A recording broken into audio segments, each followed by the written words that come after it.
But yeah, let's go ahead. So we're gonna have to, once he pulls up his inventory, we'll be able to take a closer look at the state that we're at now. But he's gotten 2 Wands of Wishing now, because we found one on the quest level on the homeworld, and also just now in the castle, of course. I know we have a Grace One Deer. I think we have 2 Silver Sabers that we're dual wielding, which is a pretty good kit for a tourist. He wished for Grace One Deer, which I think is somewhat noteworthy because artifact wishing is, I wouldn't say controversial, but it definitely gets into luxury wish territory. I assume, I'm kind of curious if you would do that on a like a Valkyrie or something, because they already get like good gear. You don't really need something like that, but for a tourist or an archaeologist, I think it's a pretty valid strategy.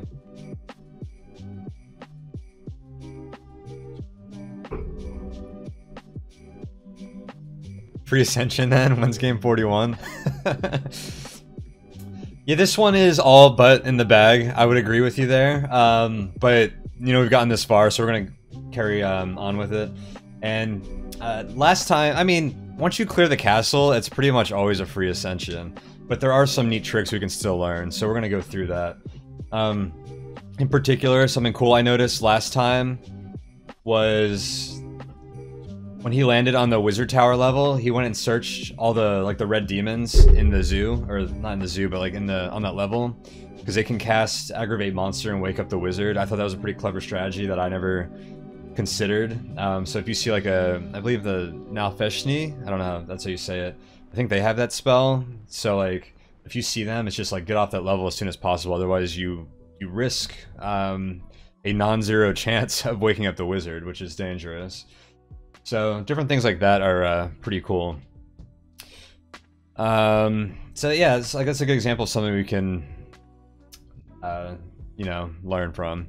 So assume you have magic resistance, MC3, speed, poison resistant, reflection, wish for whatever makes you not hate yourself, eyes, Grace One Deer, whatever. Yeah, pretty much. It's pretty close to a you know, guaranteed ascension at this point, but I think it's still worth viewing. The first 2 parts of this, where we go through the early and mid game, are in my VODs. So if you go to past videos, you can see those. And then those will only last for 60 days, so I'm going to upload them to YouTube. I have the last game I did of his downloaded. I think most of them are no longer in my my archives on Twitch.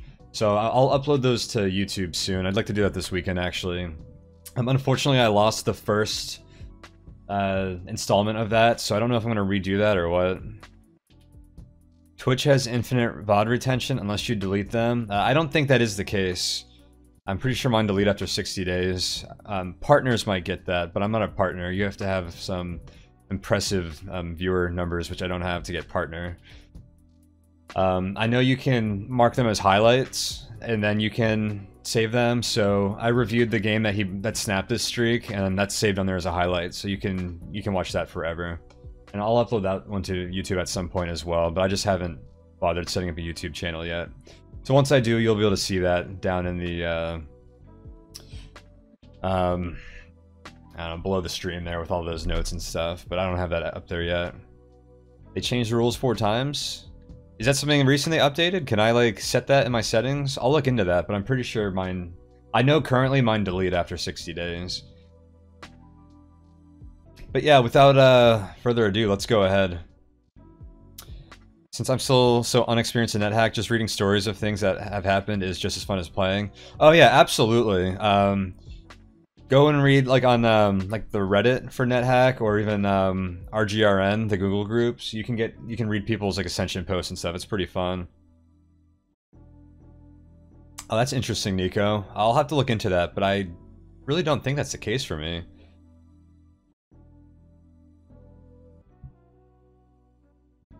Yeah, there's a lot of fun stuff that happened Estwild. Yeah, but let's go ahead on this. The Google groups. Should I say Usenet? That's how I think of it now, Mech Maniac. I usually just call it RGRN, but I don't think Yeah. It doesn't have to be Google. Damn, getting called out. Harsh crowd. But yeah, we just got to the Valley of the Dead. So 200 HP, negative 28, 3 AC. Pretty good stats right there. HP was raised through, I think a little bit through alchemy, but mostly through nurse dancing. And AC, I think we wished for a marker, wrote up some scrolls, so... if I'm on my 41st... If I have a 40, what? I guess 1 game Ascension streak on the line, then... I'm feeling pretty good about that, although I'd probably want to get my HP up a little bit more. So, we'll, or at least AC, but, you know, this is very, very winnable stats right now. Or can you say you pine for the ancient days? Don't we all? So these messages mean you just got down to Valley of the Dead. So, we just dropped down from the castle through one of the trapdoors. That's how you always get here, really. So, first thing to do is find the staircase and then kill some ghosts and stuff, so... I'll probably speed through a lot of this. If anyone wants me to slow down and look at something that happened or that I may have missed while speeding through it, let me know. If anyone has any questions or wants to talk about something, let me know. Otherwise, we're just gonna kind of go through here. Is that a magic lamp?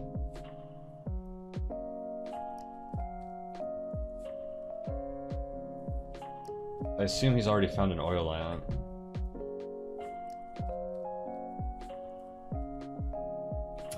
Maybe not. So he's checking right now as well. Guess we don't know.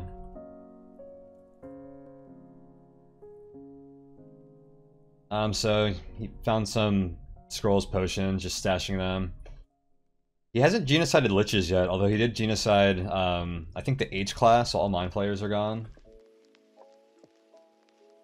Valley of the Dead, something I like about Valley of the Dead is the chests and boxes and just general containers that are generated inside graveyards can yield some nice items. You can get some nice scrolls and potions or like whatever from them. So unless you've gotten 3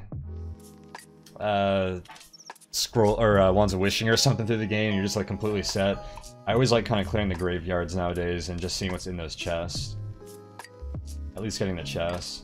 And also, if you haven't gotten enough levels to do the quest yet, sometimes you can get a Wraith Corpse or something here. Or even a potion to gain level in one of those chests. Just get you to level 14 so you can actually do the quest. Just be careful because vampires, raids, a lot of monsters here have drain life.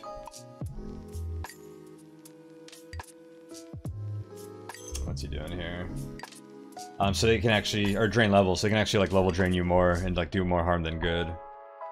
Geno, not Geno. Yeah, I guess so. I don't know. Geno just sounds so much more natural when you're abbreviating it like that.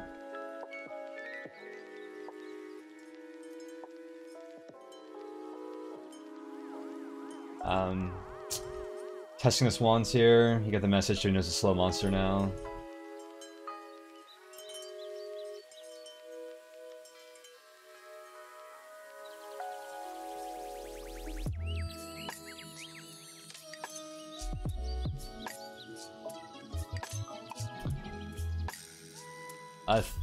The Valley of the Dead in 360 has like 2 paths that are randomized for like every graveyard basically.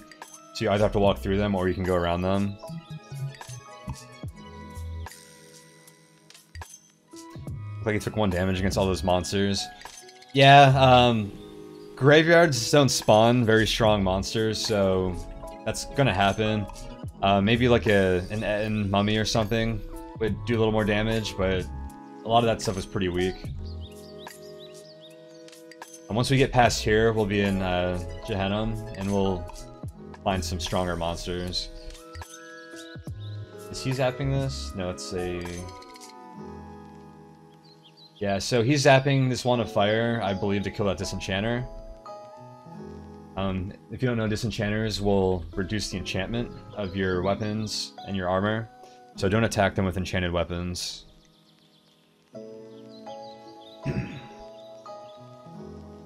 Yeah, 18 con helps you regen for sure.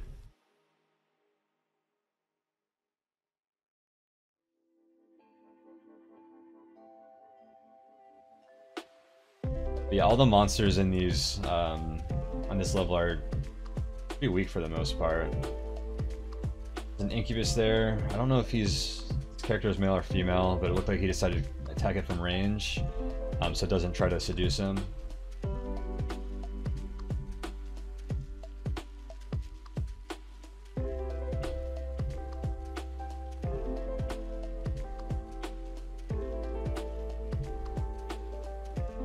And you can see he's checking all the demons just to check for that.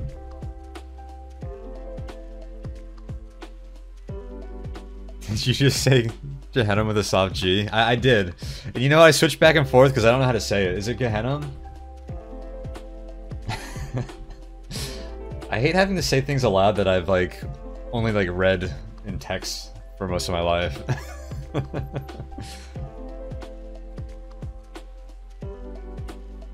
Man. It is a hard G. Genocide, Gehenna. You guys are keeping me straight. Unidentified ring.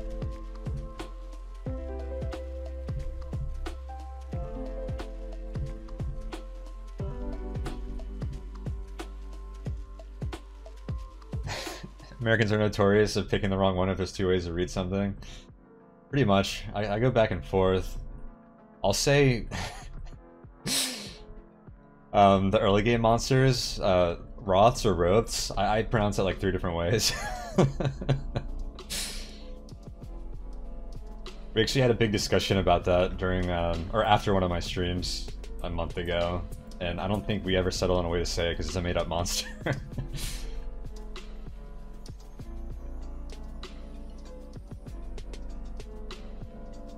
That's cute. That Wraith is trying to zap digging to get out of there.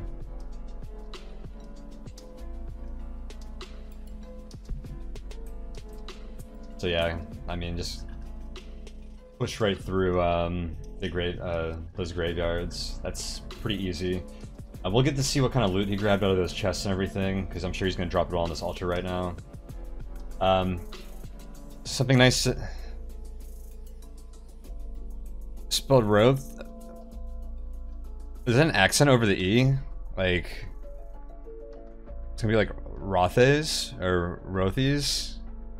I still don't know how to say that, but that makes it even more difficult. Interesting. I don't think I'll ever get Rothe. I don't know if I'll ever get used to saying it like that, Mech Maniac. So this is everything we accumulated just on Valley of the Dead right now. So a lot of scrolls, a lot of bad scrolls. Well, I guess enchant weapon, remove curse. Telly is always good. Some nice potions, full healing. Some lesser healing potions that we can alchemize. Push in a gain level.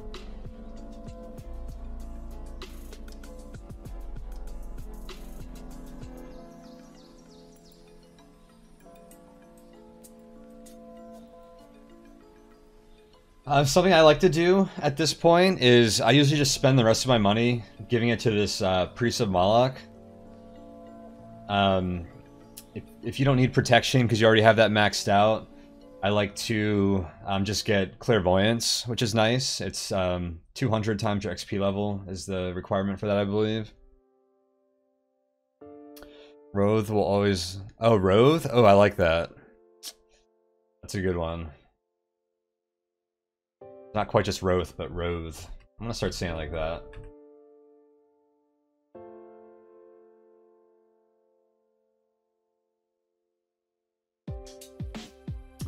You saw, let me back up. Mysterious force prevents you from teleporting.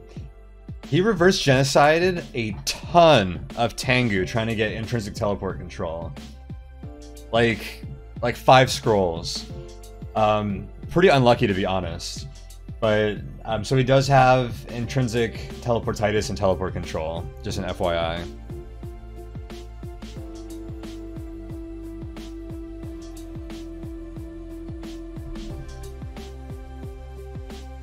So we're testing some rings. Be careful if you do that in game because you can polymorph on the turn you put a polymorph ring on. It's incredibly rare, but it can happen, and if it does, you're going to be pretty sad if you break your armor and your cloak.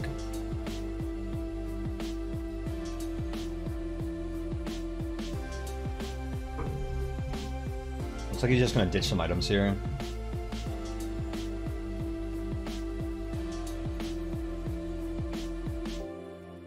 What? You just dropped the Wand of Wishing? Oh, take it out, okay.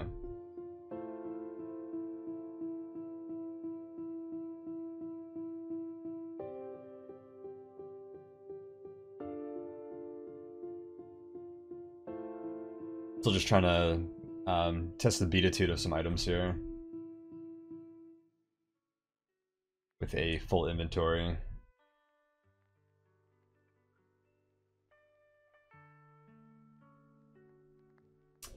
Let's just take a look at this since we have a chance to look at his scrolls right now. Light, remove curse, scroll charging.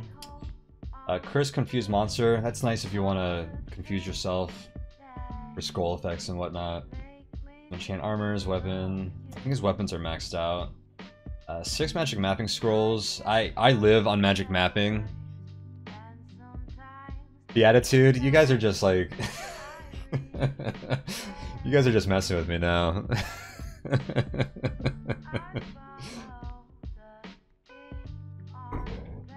don't know if I can trust you guys.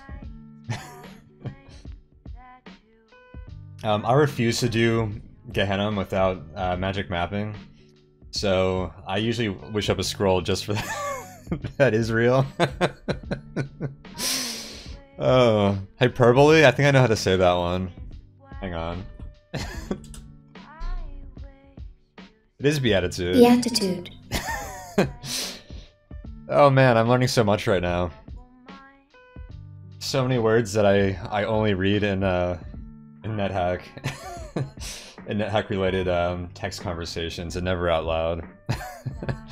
Thanks for setting me straight once again, Mechanical Maniac.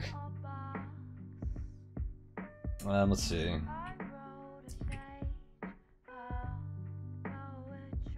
Yeah, I'm curious to see what his like Gehenna maze navigating strategy is here. Still no Zen review? You're sad? Sorry, Webman. We'll get to it someday. One of these days. I only do one of these a week, so it's a drawn out thing. We'll get there, man. Probably not till after June NetHack, but we will get there. Yeah, I beat Unexplored last night, by the way. You're right, that game, at least on normal, wasn't too bad. I'm surprised it took me that long. Let's see.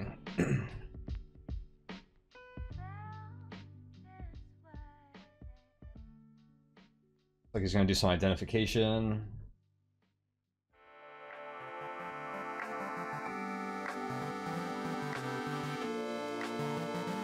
You know, the inventory management in this game never like stops. So you're always managing your inventory, like efficiently identifying things, blessing, cursing things.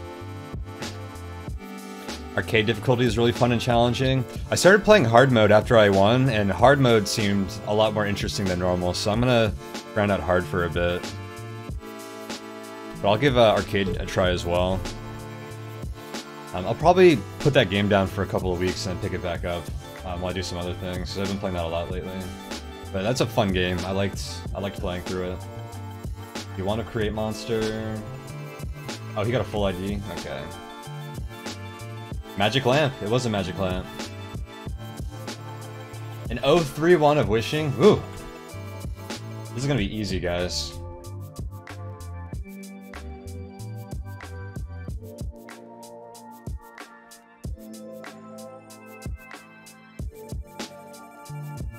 Ring of Levitation. See, we are in super luxury wish territory right now. You probably just wish for those so he'd just fly over the traps he's about to go over.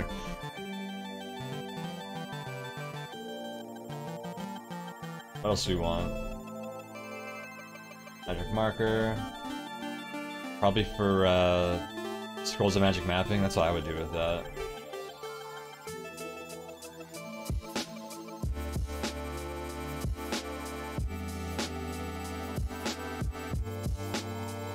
feeling he's going to use a Wand of Cancellation here, maybe.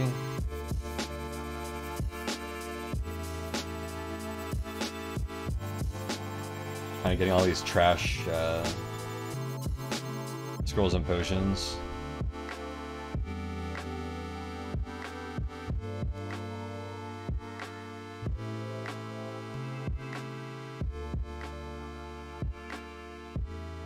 Checking the cursed items. Yeah, so Zap Wand of Cancellation. Now we have a bunch of unlabeled scrolls to do stuff with. Have you ever accidentally gone to alt.com when you meant to go to alt.org? I don't think I have, actually. Well, how's everything with you? Kind of concerned with what that might be. I'm sure it's an innocent site, right? Nice to meet you too. So, he's making some more unholy water there, which has its uses.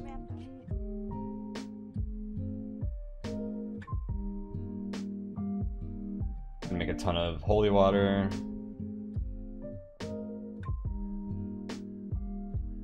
Hang on, let me back up. Okay, so he made 16 holy waters. What else is he dipping now? Look at protection. I think he's blessing stuff right now, mostly just to use up some of these potions, so he doesn't have to deal with the weight of them. Because seriously, he needs to carry around 16 holy waters. First time he blesses Luckstone, that's thing. Usually one of the first things you bless. Not that he like really needed it, but it isn't so innocent. Alright. I was afraid of that.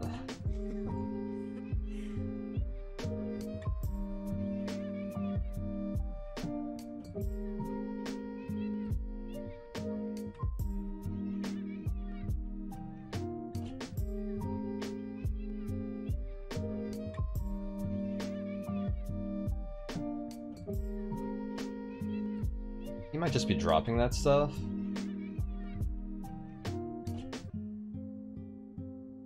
Just because he doesn't want it anymore.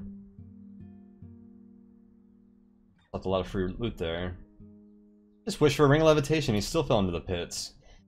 Come on. At least levitate over them, right? Alright, officially onto the Gehenna mazes. So, always good idea to, you know, you're going to have intrinsic telepathy at this point, so always check what's in the level. Minotaurs are nice to kill for Wands of Digging, which help you navigate these mazes. Oops, he saved. Oops. That's one that's one we were just watching. This one. Alright, we're back. You're lucky, full moon tonight. Alright, let's take a quick look at our inventory since he's reviewing it. So Amulet of Reflection, +7 Grace Wonder, +6 Silver Saber. I'll note that he actually got +6 on that Grace Wonder at least once, and then eroded it to +5, and then re-enchanted it until he got +7. That's kind of a luxury thing. I usually don't bother, although it probably is a little more useful on Grace Wonder than other weapons, because Grace Wonder gets ×2 on everything. You're not comfortable unless you have 10 holy waters. That's somewhat reasonable. I mean, as you get into the late game, like, you'll start getting a lot of stuff cursed, and especially like once you wake up Rodney, you definitely want to have some good like blessing sources and remove curse sources. Remember MTF had a game that like just got ruined because he like ran out of holy waters or something, and he like had some terrible like cursed item situation.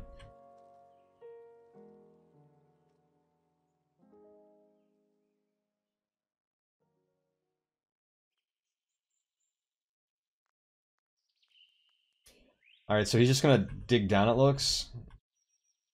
So my Gehenna strategy is typically magic map every other level.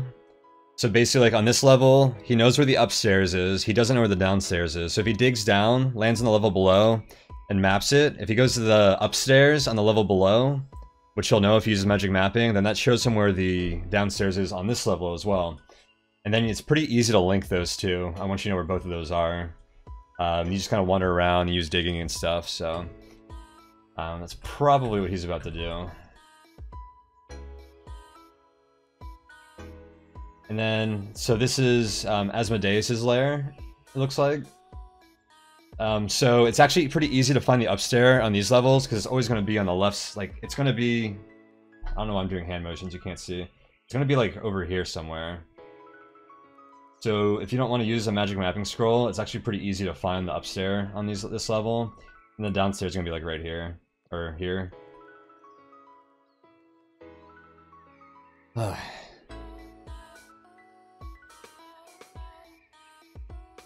+5 being the highest enchantable save point before you've got a majority chance of destroying your arm or your item, correct? Yeah, and that, well, so +5 is the highest enchantment on a weapon that you can safely enchant it further from, and that's only +3 with armor, except for elven armor, which is +5. Thanks for the follow, Mechanical Maniac.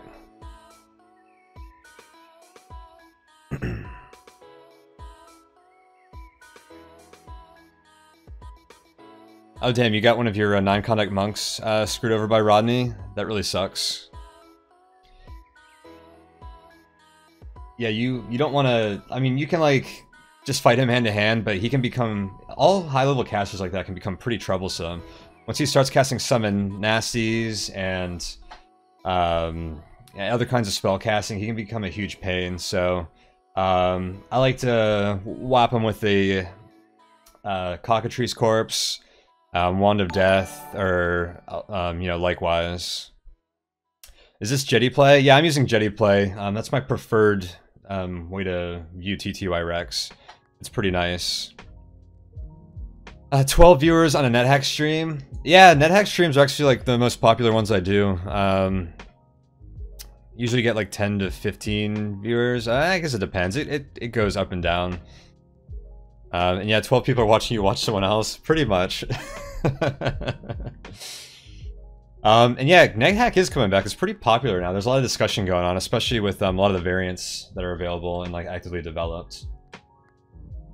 Alright, so let's see what he does here.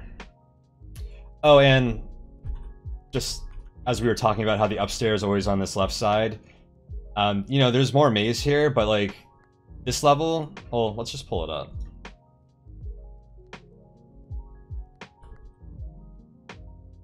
Oops, let's see. So this is the middle of the level. So that's what's going to be here, and the door's on the right side. It's really easy just to walk to the right on the top or bottom of this. Like, the maze may as well not even, like, be a maze, because you just have to, like, navigate up and down a little bit, and you can pretty much just walk right across there. So if you're, like, tight on magic marker charges or magic mapping scrolls, and you want to save them for, like, more tedious mazes, you can definitely get by on a level like this without using one. Thanks for the follow, S-Wild.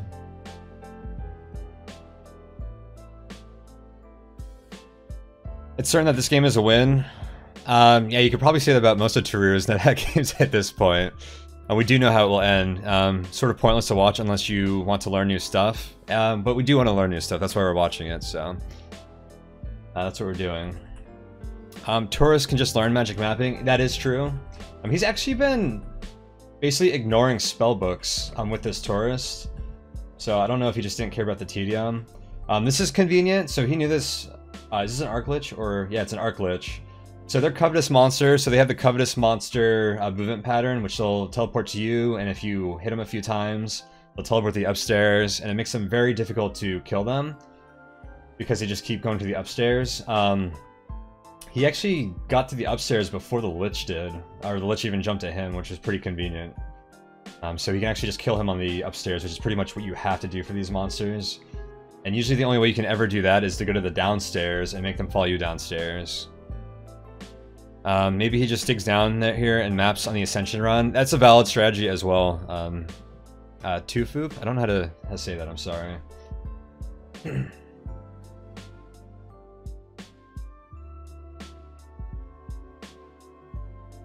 These liches are pretty trivial once you do have them on an upstairs. Although, well, I'm not going to say they're trivial. They're annoying at best and pretty troublesome at worst. So I usually genocide them, because once you start summoning nasties, you can get in some tough situations depending on how prepared you are. I mean, I don't think he's going to run into any bad situations with his AC and like HP and the general kit he has, 2 decked out Silver Sabers, Brace One Deer and whatnot. But summon nasties can get pretty bad pretty quick. If you get like a summon nasty storm. Steno? I thought that was you. That's the name you use on Reddit as well, right? Alright, I'll just call you that.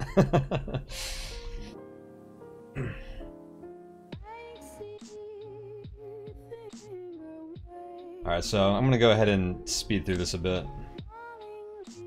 Feel free to stop me if you see anything that we want to take a closer look at or discuss. Not most of the traps here, but all these doors and the secret doors are set in these demon layers, so you can kind of know where those are. I think there's a fire trap here that I walk on literally every single game. Should I still have that up? Yeah, this thing right here. Watch out for that guy. That gets me every single game. He just walked onto it. Even someone that's ascended 60 games in a row will walk over that. So yeah, just be careful if you were picking up scrolls and potions and you happen to walk over there.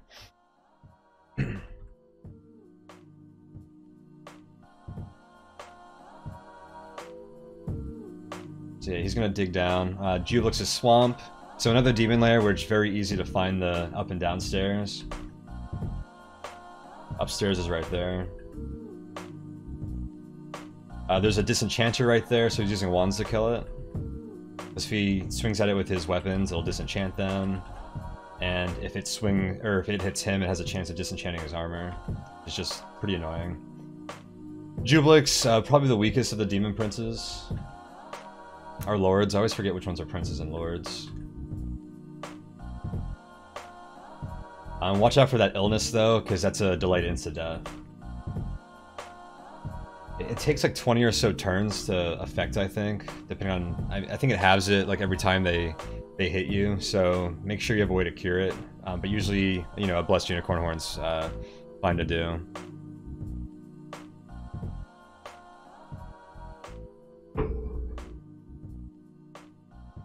You wouldn't say he's the weakest? Okay, that's fair, Webmat. Well, I don't know. You can blast him with a Wand of Digging and drop him to 1 HP. Yeah, exactly like Steno said. He is one of the most dangerous if you don't deal with his like delayed insta-death. And I have died to his illness when I had the amulet before, when I was playing very late at night and very tired, just trying to finish a game. So I definitely know how that is. But if you're just paying attention and being careful, he shouldn't be a problem. So you just need to be prepared when you run into him. But yeah, some of the other ones that don't spawn in every game are pretty damn weak as well, so... you're right, that's definitely debatable. As Steno said, if you have a Wand of Digging, he's definitely pretty weak. He's still trying to deal with that Disenchanter. Looks like he just actually killed it, though.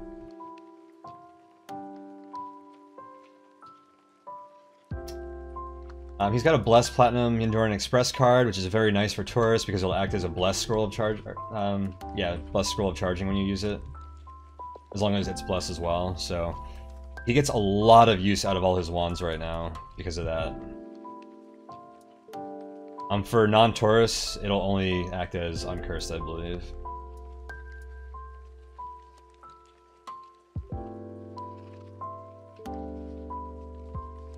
So I usually just fly through here and avoid most of the monsters. Looks like he's actually going to kill a lot of stuff. Green Slime, be careful for those if you're playing fast. That's a delayed insta-death as well.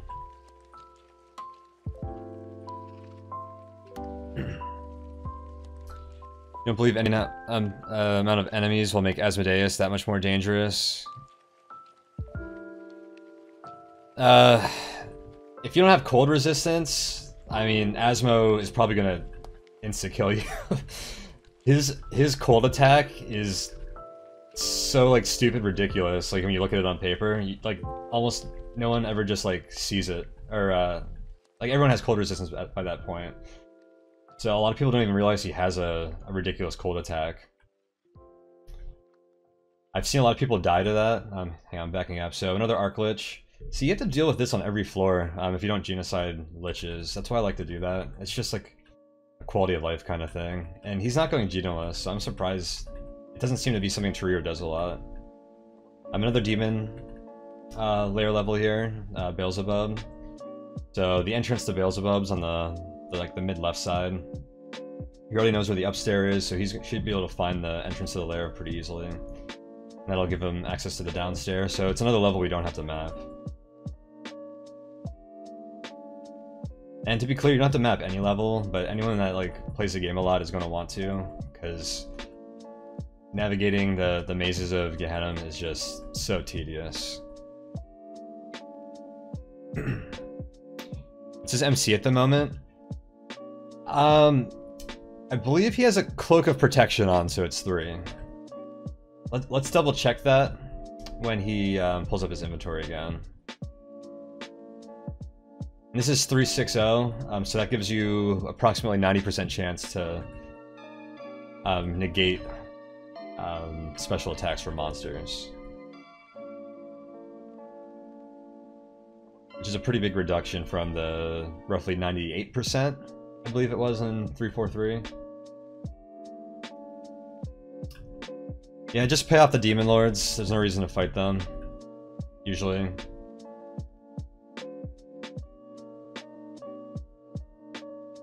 Alright, so he's probably gonna dig down here. And he'll probably actually read a scroll here. Okay, yeah, so this is a pretty typical Gehenna mapping strategy. Is basically map every other level, and then walk to the downstairs, go down, dig down, map the next level. Just be aware of which levels that Vlad's staircase can spawn on, because you might miss that if you're mapping every other level. So you have to go back to find that. Looks like he's digging out his path here. This is a very safe thing to do, which if you're got a 40-something game Ascension streak on the line, you are apt to do. A lot of times I don't bother until I'm on the Ascension run, but it's definitely a safe thing to do. You hate these 360 mazes? Yeah, they're kind of weird.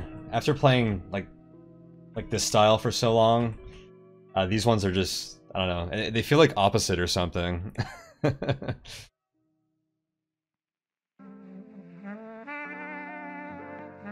I don't mind them too much, but I definitely prefer the normal style. So yeah, dig down, map it out.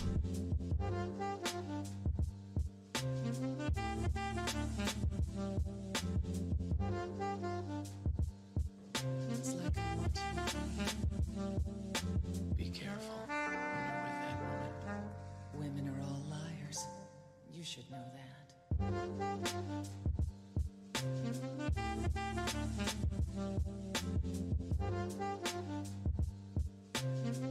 Yeah, I'll really speed through when he's just like walking back and forth like this.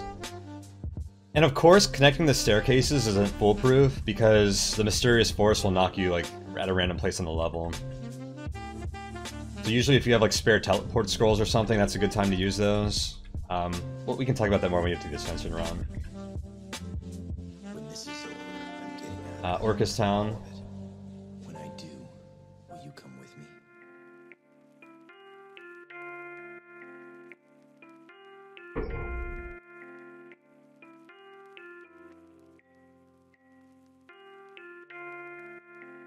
This maze on the left half of this level is pretty easy to navigate usually as well. Really big thing you hate about 360 is Orc Town. Yeah, same for pretty much everything. Oh, you never done that, Webman? Yeah, it's a fantastic strat.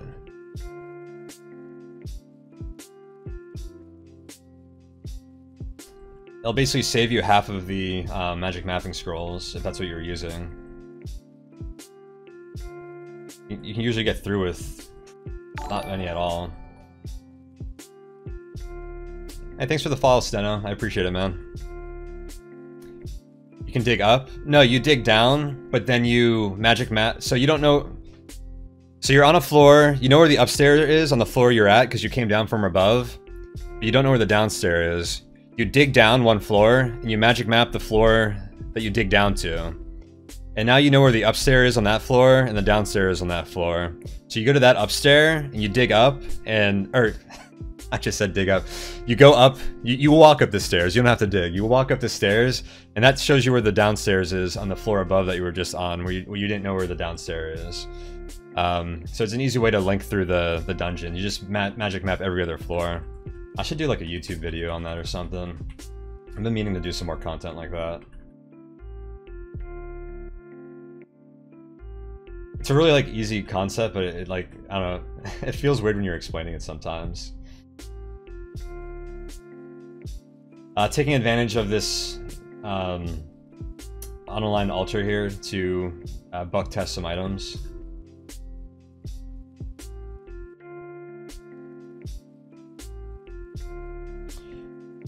Yeah, the inventory management never ends in this game, if you haven't noticed.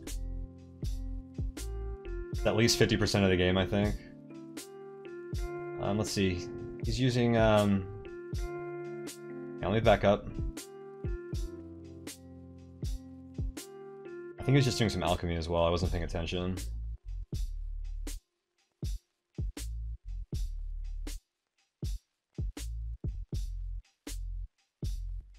Yeah. So, healing plus speed gives you extra healing. And speed's like a common enough potion that it's like a no-brainer to do that. But then you have to use something like gain level or gain energy to get that speed up to, or that's the speed potion, the extra healing potion up to full healing. And you can use those to get your max HP up, which is a great use for them. Or for an emergency to heal yourself. What's your YouTube? I don't know.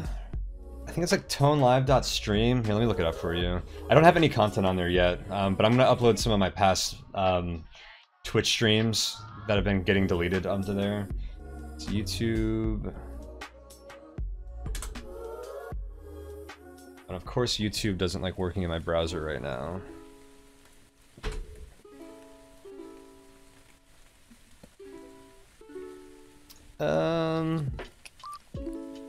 Oh, come on.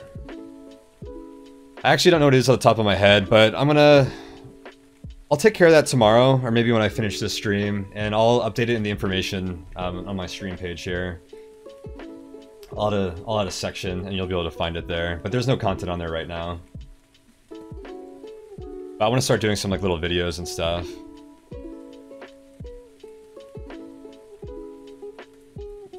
Where's your Ascension streak? Which one? Tetris the Grandmaster? I don't know what that is.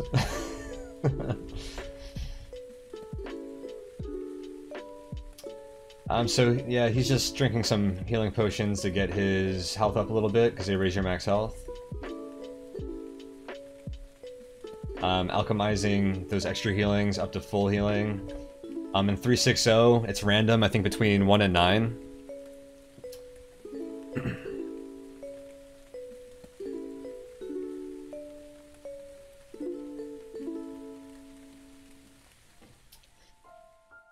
Just gonna use some of these gain level potions to get some more. I think he likes to ascend with, on this streak at least, with about 300 HP when he can. So I'm sure that 200, I mean 200 is plenty for an Ascension, but if he wants to be really safe, I'm sure he's trying to get his health up a little more, so that's kind of what he's doing right now. I'm surprised he doesn't just like nurse dance some more though. It'd be pretty easy with all the magic markers he can wish up.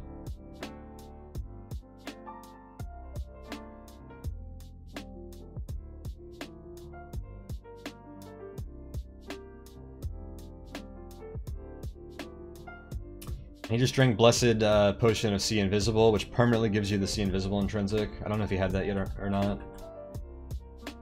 Something helpful to have.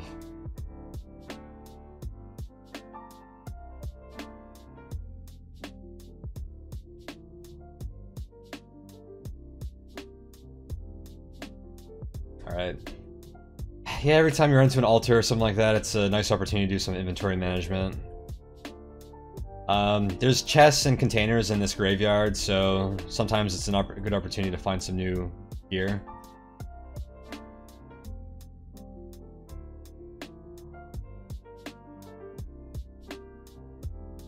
So he just struck Orcus with his Gray Swan Deer and Silver Saber.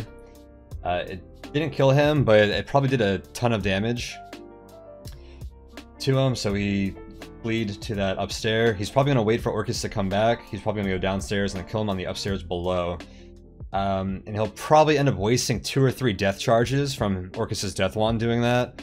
But he does have a blessed Platinum Enduring Express card, so you know he can just charge that back up if he wants to. Hang on, let me catch my chat over here again. There's a lot of discussion going on today. You wanted to review Aedion's 1 hour speedrun at some point, but you're too lazy and also not a native speaker. Yeah, I want to watch that as well. I guess I could pull that up on... Is there a good recording of that now? From, that's the one from Roguelite Celebration, right? I haven't checked if they ever, like, posted a good recording of that. I just saw one of, like, the very end of it, because I'd like to watch it in like, real time to see how he does things.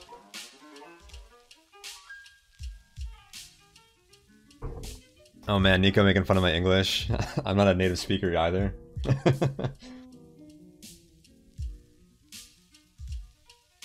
But yeah, I would definitely like to review some of Aedion's games in general.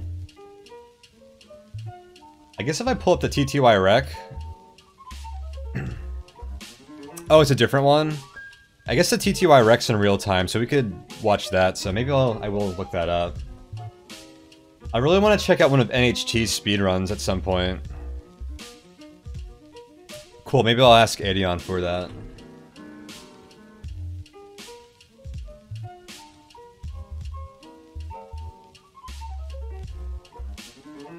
Ooh. Demon gating. What have we got here? Yinogu? You thought I couldn't speak English well enough. Wait till I try to speak demon names. Who's pinging me on IRC? Oh, thanks, Sid. I'll check that out.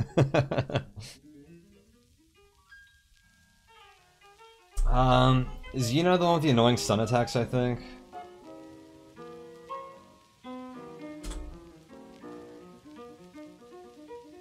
Confusion, yeah. And paralyzing. He can be pretty deadly if you don't have a way to deal with that stuff. I'm pretty sure Tariru is wearing free action right now, so the paralysis is not a problem. And confusion can become quite annoying though.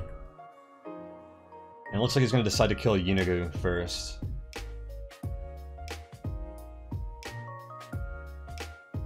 Orcus isn't even using his Death Wand. I don't know if he already had the charges. I'm kind of surprised by that. So yeah, he killed Yino in 2 turns.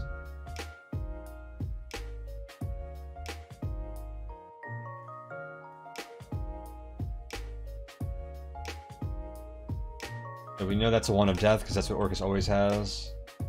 He hasn't used it once. I don't know why he didn't zap it. Usually he, like, uses, like, all the charges out of that thing.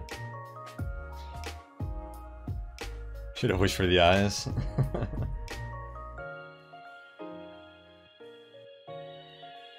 I'm gonna continue digging downwards.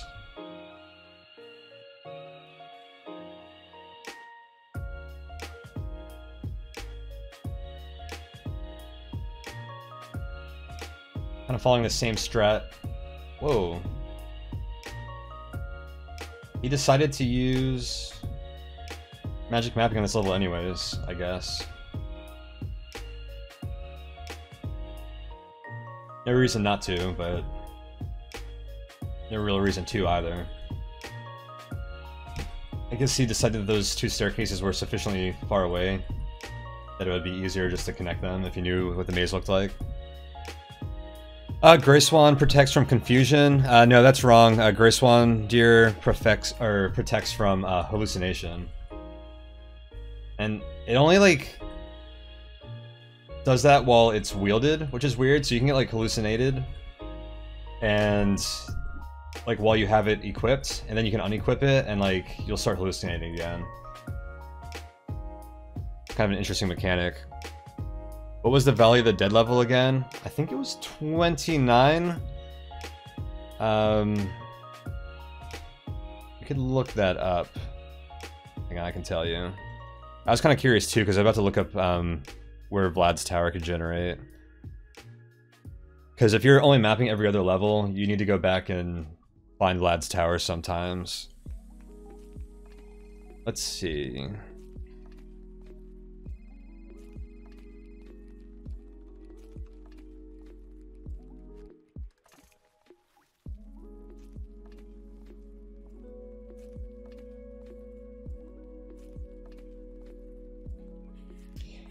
Valley of the Dead was D level 30.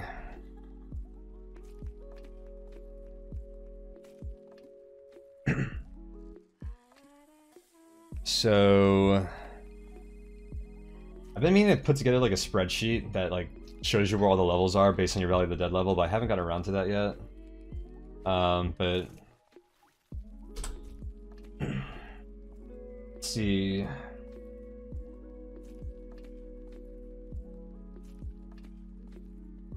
Doesn't tell you there, does it?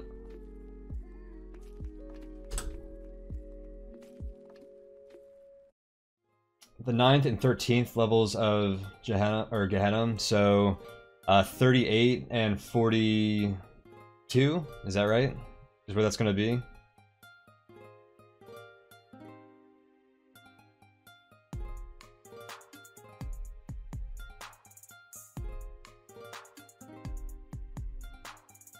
So yeah, he just... Okay, so he's going back up to find it. Because he mapped out 42, and he went back up and mapped out 41, so that's what he's doing right now. And it can spawn on this level. It's pretty easy just to walk through this maze if you think it might be here. And there it is.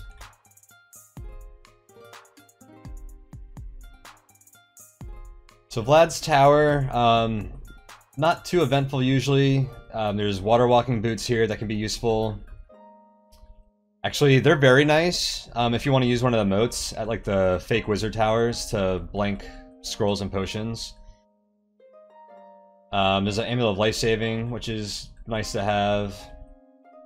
There's some random stuff like a spellbook of invisibility, I think. And also in the top level, all of the vampire closets have chests in them which have random loot, so those are good to look at. Yeah, I think water walking boots are pretty useful. If you don't have a water walking or levitation source by this point, you can actually use them when you're going back up with the amulet, if you're being stingy with like wishes and whatnot, to, you know, walk across Medusa's and Jublix's swamp and everything. A lot of people don't need to use them for that, but, you know, if you just don't want to use wishes or like polymorph or any other sources of levitation, you can always do that.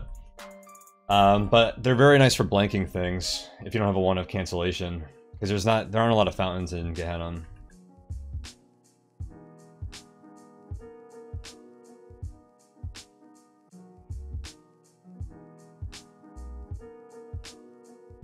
So he got a genocide from the throne. All of the H class, so mind flayers, are genocided already, because he did a blessed genocide on that. So when I get a throne wish, Master Mind Flayer is usually my go-to, because regular Mind Flayers aren't that troublesome. They are, but you almost genocides disenchanters but not Arclich. Yeah, I don't know why he keeps liches alive.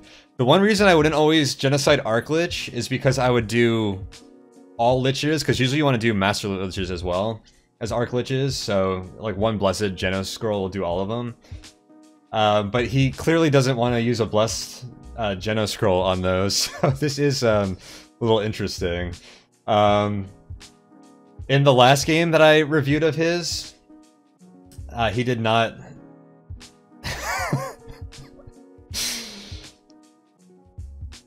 I'm killing Nico over here, huh? Is it Archlich? Is that what you want me to say? But yeah, I usually like to do Master Mind Flayers because, so regular Mind Flayers, you can pretty much always Arc-Lick. Is it not Lich? You guys are killing me here. I hate pronouncing things that I've only read my whole life. And things that are like made up, like liches. But yeah, as I was saying, regular Mind Flayers, you'll pretty much always know they're around because you'll have a telepathy, so you can kill them from a distance and not have to worry about their brain drain attack.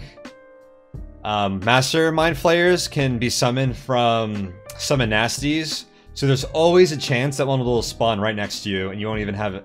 I think you'll get one turn, but it can be very difficult to avoid them in a lot of situations if that happens. So Master Mind Flayers are a good use of a Throne Wish. But a lot of people just like to use a Blessed Scroll of Genocide if they're not a dwarf, because that also wipes out dwarves to deal with them. But usually if I get a Throne Wish early on, that's my go-to. He's already done that, so Disenchanters are another popular one because they're just really annoying to deal with. He's been blowing all his offensive wands on Disenchanters so far. But yeah, it does... I'm gonna have to ask Tariru why he decides to keep Liches in his games. Oh man, you're killing me. I need to look up Lich now, see if Google will pronounce it for me. It's like a made-up word. I can't even find a verbal pronunciation. It actually should be a hard K because it's a Greek root, but it came to English through Latin, which is K to CH. Not Lich, Arc. Okay. Well, I don't know. I always say like arc enemy, but like I say arch if it's like an archway. So am I just crazy for doing that? Let me type in arch.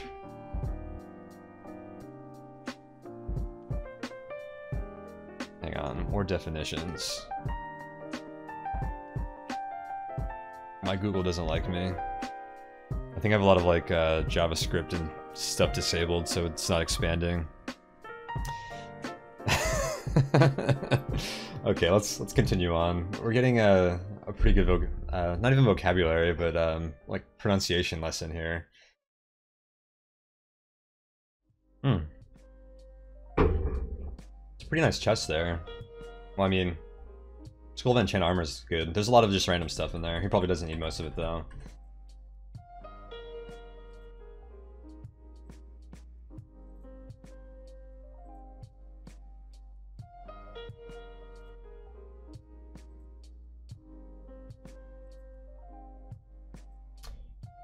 Ditching the Amulet of Restful Sleep and the Amulet of ESP. Oh, he thinks the Water Walking Boots are worthless as well. I almost always hold on to those because I usually use one of the moats to blank more stuff.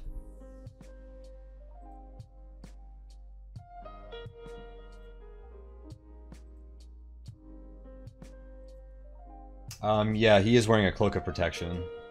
So MC3.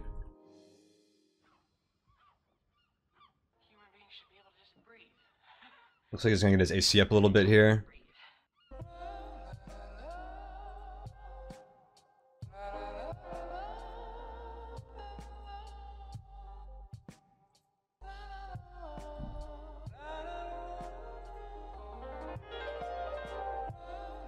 Low 20s is perfectly, low negative 20s is perfectly acceptable for an Ascension. If you're trying to play it really safe, getting closer to 30 isn't a bad idea. And if you have the Orb of Fate, you can ascend with like -7. Because that makes it easy mode. Yeah, MC3 is pretty difficult to get in 360. Actually, Cloak of Protection is the only source of pure MC3. I believe, but other than that, you can use like a Ring of Protection to buff an MC2 item to MC3, but there aren't even a lot of MC2 cloaks, I mean, in 360 anymore. Not like not out of the good cloaks at least. So let's back up. We're on. Oh, I didn't even notice the last. Here, I'm backing up here. Continue to back up. So descend the stairs. Normal level. Oh, he dropped from 43 to 46. Okay, I was wondering how we... Because this is the bottom level of the wizard tower. I was wondering how we missed the other two. Orb of Fate technically doubles your HP. Yeah, it pretty much does. Except the way it does that is better because if you're looking at it from that perspective, it makes health regeneration more effective as well.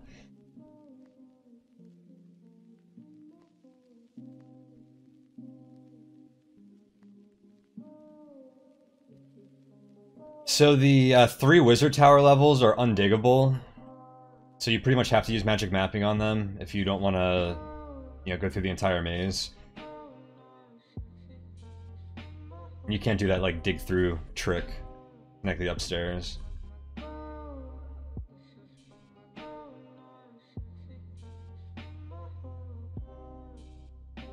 And I like to use a blessed scroll of magic mapping on the top level because that'll show you where the secret door is to get to the wizard. It's not always in the same spot.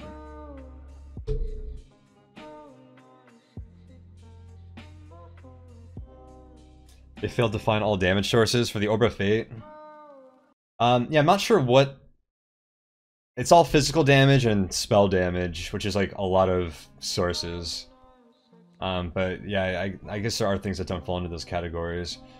So, here's a trick that I actually learned from Tariru. Oh, hang on, we gotta go upstairs. It applies on the top level.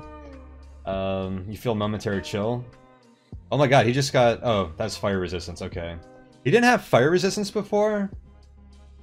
So fire resistance is really important to have in Gehenna, because the fire traps will permanently lower your maximum HP if you don't have fire resistance.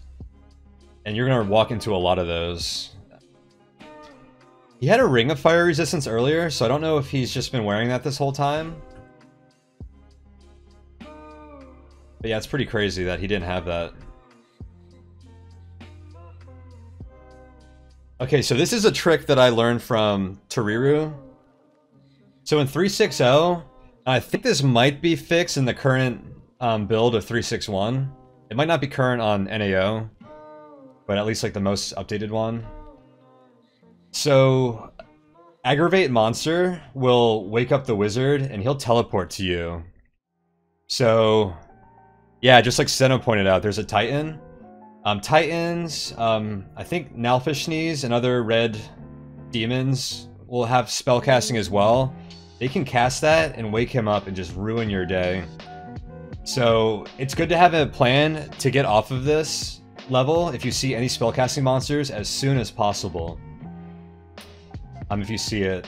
And usually, like, I'll go as far as to have a Curse Scroll of Teleport to do that, because you can't dig through on this level. So there's something to keep in mind on here, because if you wake him up on your way down, you're going to end up with like another 5,000, oh, maybe not 5,000 turns, but you're going to end up with a lot more Rodney time than you want. Because usually like waking him up's the last thing you want to do, because then he just harasses you for the rest of the game. So he's going to go downstairs immediately here, I think. The flip side of that, though, is you can just walk around this level when you actually want to wake him up, instead of going through all the towers until one of these guys casts Aggravate Monster on you, and then he'll just teleport to you, and then you can kill him and take the Book of the Dead. Or, another good trick is you can drink a Cursed Potion of Invisibility, which will aggravate monsters for you, and then he'll come to you within a few turns if you do that. So that's the nice part about that, but if you accidentally, not even like if you accidentally do it, but if he wakes up just by chance on here because there's a spellcasting monster, like when you don't want to wake him up, it's really annoying. So yeah, he's gonna check these. So that's a Barb Devil. I don't think they cast any spells. There's a Titan, they do. There's a Pit Fiend, so just look at those real quick. So Barb Devil, no magic. Pit Fiend's no magic, but it's these Nalfejnis, they're spell casting, so they're the same glyph. That's what he was checking for. And they will cast Aggravate Monster on you and wake up the wizard, and then Titans will as well. Usually Nalfejnis are a lot more common than a Titan here though, so those are very common here. And 343 use a Drum of Earthquake in there to wake him up on purpose. Yeah, I've done that a few times as well. Have you done many speedruns, Steno?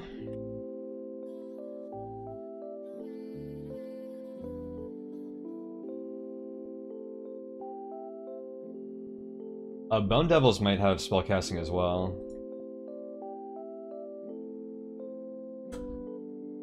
Or not Bone Devils, what are the other Grey Demons?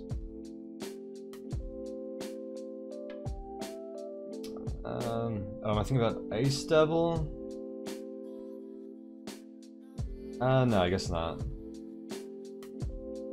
A lot of the red ones have spellcasting though. You can go through there.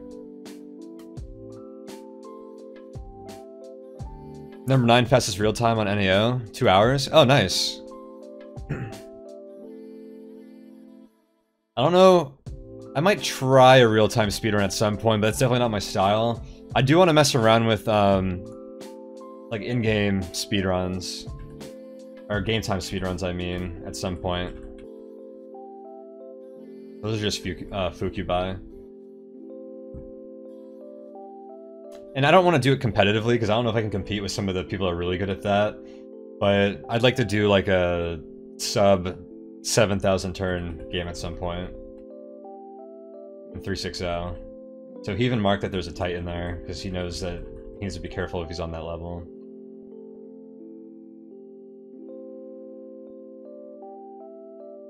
He just left an Amulet of Life Saving on the ground there. I'll usually take that just to keep it away from a monster.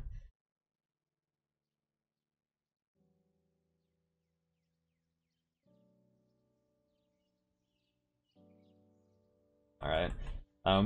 We're probably going to be able to breeze through most of Gehenna at this point, so I think I'll go pretty fast here. And he's just going to be like mapping stuff out.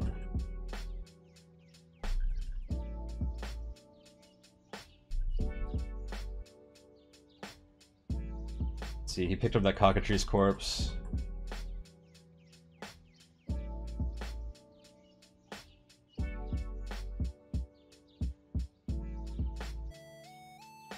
A lot of times I'll mark the locations of Cockatrice corpses in Gehenna. Because if I see one on like like once I get the amulet, I'm on my way up. Sometimes I'll grab them because they're pretty useful. Or if I know there's one nearby, I'll grab one before going into like Moloch's Sanctum or before like killing Rodney.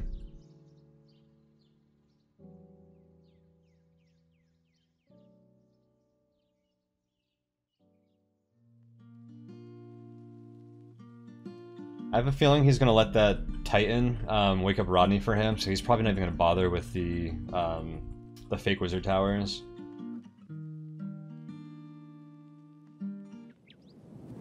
So in 3.6.0, but I'm pretty sure it got patched out in 3.6.1 already. You can use Confused Gold Detection to find the vibrating square, which is a big time saver.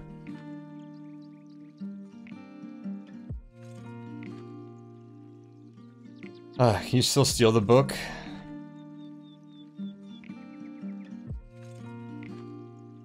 Is that a time saver, or what is that for?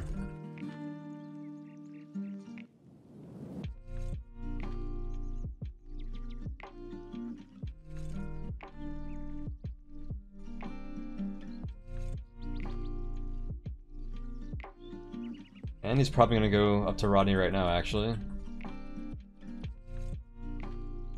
So yeah, he's just waiting for that Titan to cast Aggravate Monsters on him. You feel that monsters are aware of your presence. That's the key, so Rodney should teleport to him in the next couple of turns. And there he is. You're just gonna attack him with He's standing on the upstairs, so Rodney can't like escape. So he's just gonna kill him with his Graceful Endears. Or Graceful Endear. I said that plural. It would be pretty sweet to have 2 Graceful Endear.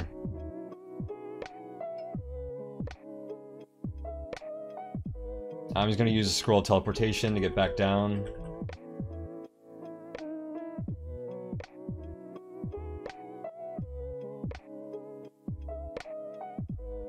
Use his intrinsic teleportitis to go to the vibrating square.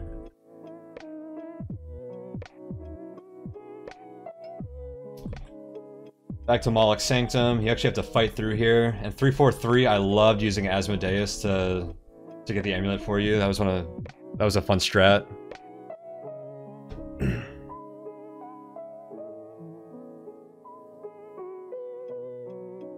Oh, Polly into a nymph and steal it without waking him? Oh, that's interesting.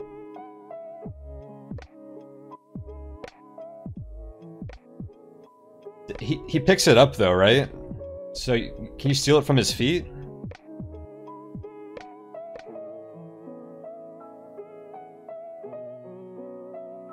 Or does he actually have it in his inventory? I've never messed with like polymorphing to a nymph much before.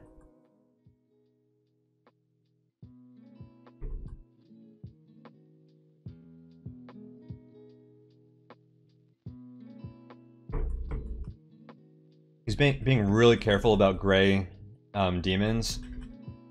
It's a Fukubai. If it tries to seduce you, it can become really annoying. This Master Lich is going to be really annoying. Oh, he killed it. Never mind.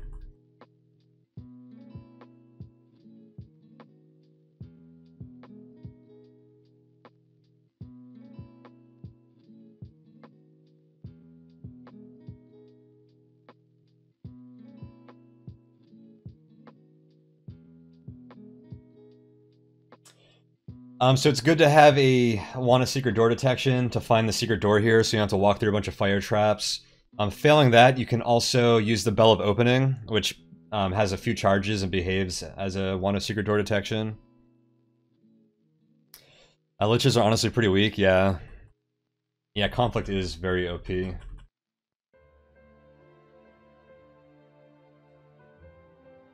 I always use Conflict here and then like throughout the planes pretty much. It's very, very strong for the Ascension run.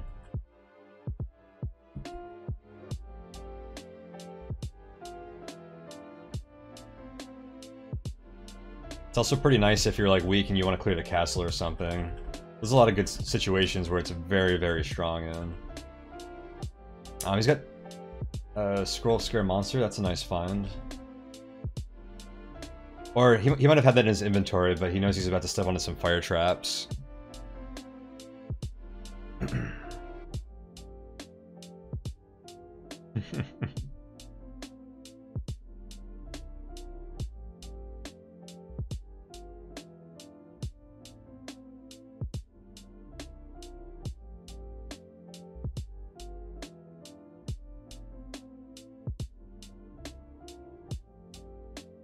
Wait, is he actually searching for this, like, manually? I don't know why he's doing that. He has the PYAC, he could charge that wand, although... that has a cooldown, so maybe he doesn't want to waste it. I don't know why he's doing that. He must have ran out of charges and didn't want to bother.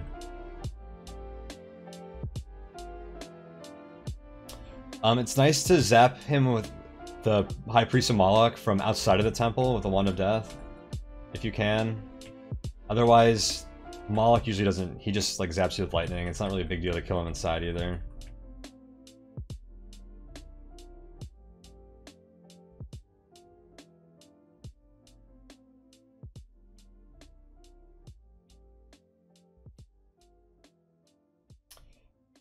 That High Priest of Moloch, do not underestimate him. He can be pretty tough in combat. He had a Demon Bane, that's cool. Fun times when the High Priest gets generated with Cloak of Magic Resistance, I know. That's the worst. Oh, he had a Wand of Death too? Damn. What a nice haul there. That guy was decked out, too bad he didn't have a Cloak of Magic Resistance. That would have been a fun fight.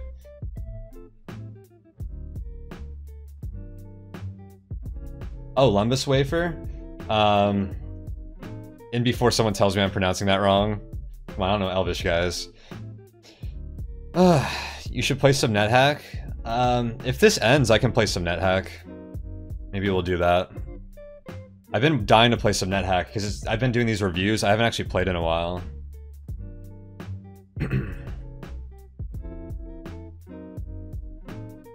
Oh, he did keep the water walking boots. I thought he put them in that chest, but he kept them in his bag of holding.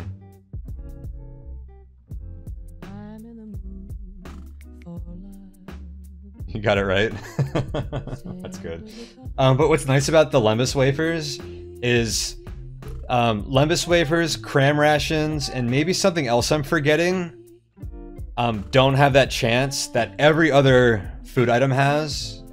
Well, maybe not every other item. Maybe, I'm not sure if certain fruits do, but of the ones that actually give you like a reasonable level of sustenance and nutrition, pretty much every food item has a chance to knock you unconscious for a few turns, which can be deadly if you're fighting like famine, which is a situation where you will probably have to eat at some point. A lot of the times, you at least want to be prepared for that. But cram rations and Lembas wafers don't have that chance, so they're great to save for that point in the game. Let's see what we got here. He was just curse testing, testing the beatitude of everything that he's picked up since the last altar he found in Orcus Town. Doesn't look like he had anything too exciting to in his inventory here. Half that stuff he could just ditch, honestly, like a potion of hallucination. But he's not encumbered, so why not be a pack rat? I'm doing some more alchemy here, it looks like. He only got... I didn't see how many extra healing potions he had, but he only got 2 full healing again.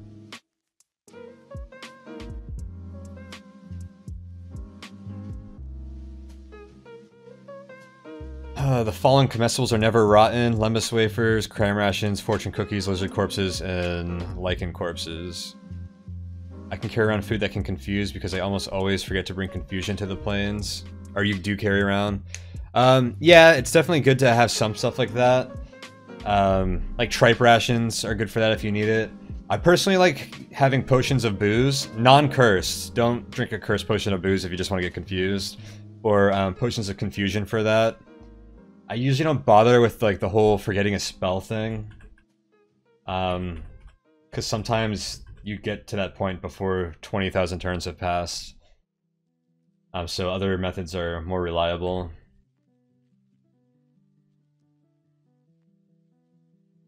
So curse potions of gain level. Very, not necessary, but pretty handy for the Ascension run. I like using one in Valley of the Dead. And here. Because you you always go up through those levels, but then you have to start dealing with the mysterious force, and it's not guaranteed. On one of my Devnal games, where I think it was like the pseudo extinctionist run I did, because I was basically doing an extinctionist run is like essentially farming. So I had so many potions of gain level that I brought like 30 of them with me, and once I got to Valley of the Dead, I just took an elevator straight up. I quaffed like 20 something potions of gain level to get to level 1. That was fun. Alright, so just speeding back up through the dungeon.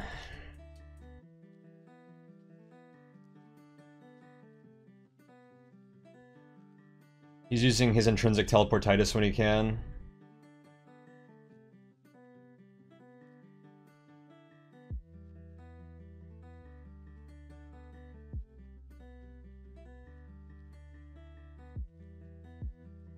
It's usually pretty easy to use a wand of digging to connect the dots once you know where both of the staircases are. I just taught you how to say beatitude. Hey, thank Mechanical Maniac, because he corrected me like an hour ago. Or they corrected me. I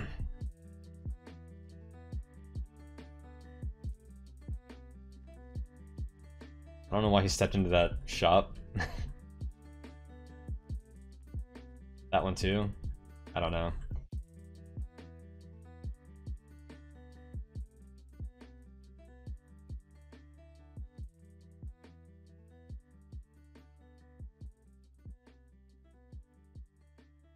Back down to level 42. Mysterious Force is so annoying.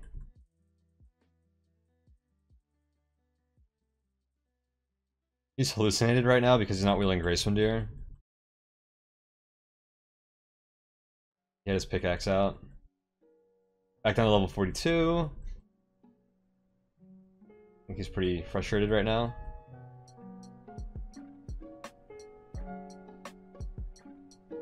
"42 again." The last game of his I watched, he got really lucky with the Mysterious Force, so it seems like that's not the case this game.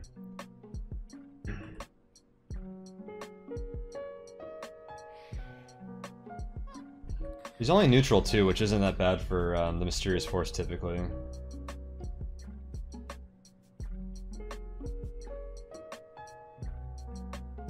Like, this part of the game as a lawful is just hell.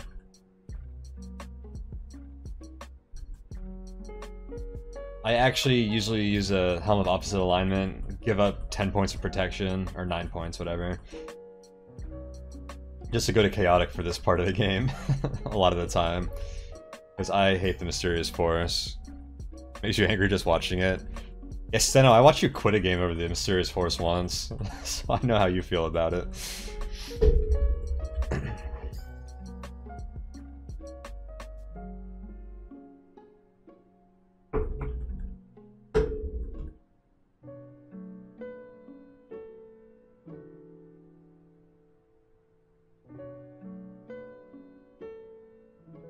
He's blanking some scrolls and potions in the swamp right now. With those boots of water walking.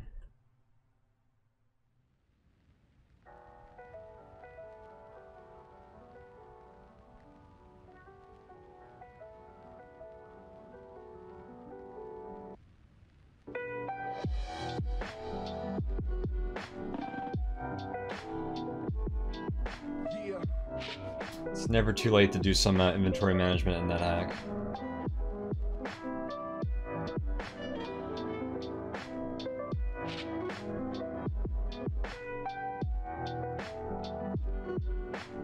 Alright, done with that. Pop the boots back out and head back up.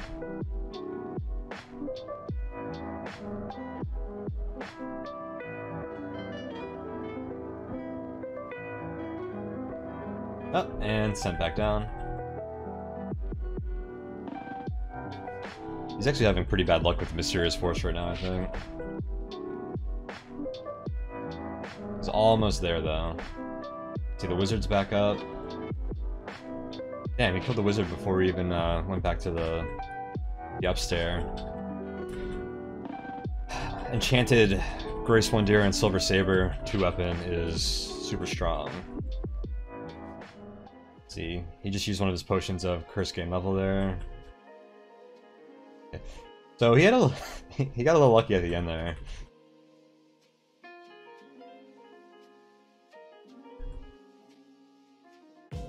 But definitely got level 42 and over there near Juvix, he definitely got unlucky. Yeah, I like to do that to skip the Valley of the Dead as well. It's usually pretty easy to get through the rest of the main dungeon. One of the few castles where giants didn't knock down the doors to the barracks.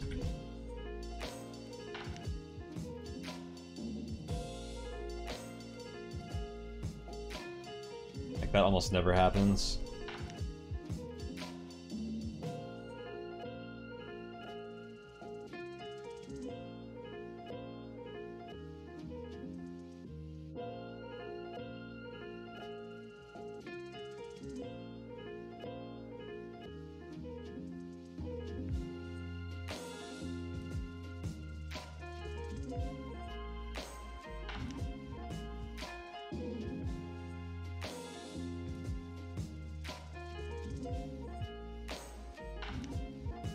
What's he doing?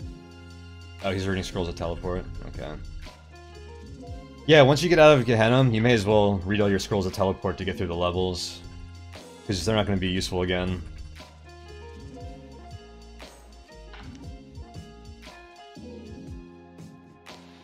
Yeah, Kieran, they can cast Summon Nasties, so they can be pretty annoying. I think they're a nasty themselves, so you can get like a nasty storm going on.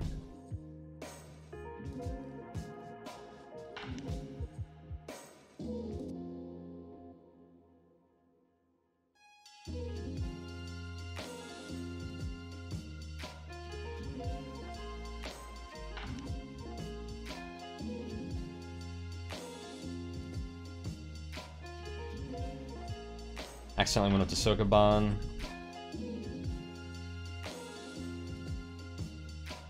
He actually has a stash there, but I guess there's nothing there he needed. He just went there because he picked the wrong upstair.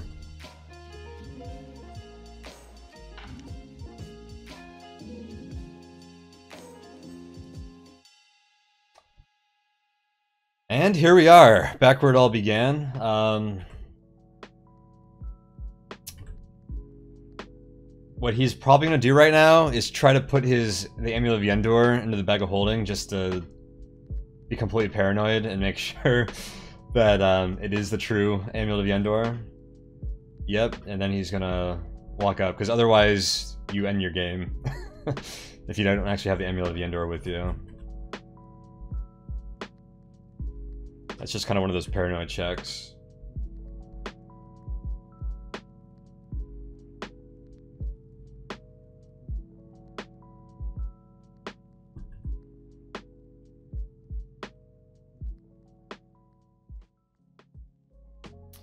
He's gonna drop everything he doesn't need for the planes.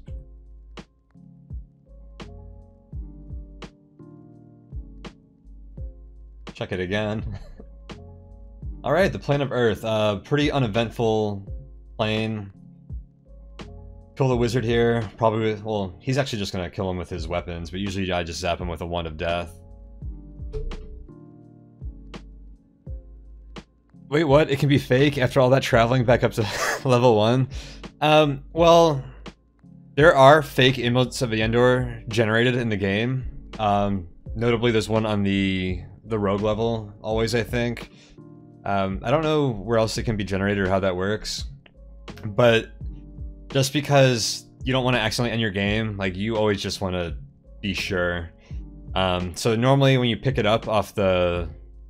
what's-his-face's corpse, the High Priest of Moloch, that one's always gonna be real. Oh yeah, Rodney drops fake ones as well. That's true. Yeah, he can be generated with those. So usually a lot of people will just call it, like, name it so they know which one it is and just check that before they leave. But yeah, some people have definitely, like, escaped the dungeon without the Amulet of Yendor, so when you have a 40-game Ascension streak on the line, you just want to be certain. And that's one way you can check it, because you can put the fake ones in your bag of holding, but not the real one. So he actually is going to kill him with death. If you're ever distressed. The Elven King always drops a pickaxe. If you have a Wand of Digging or two, that's all you really need. So use Confused. So what did he use? Oh, he's using a Crystal Ball.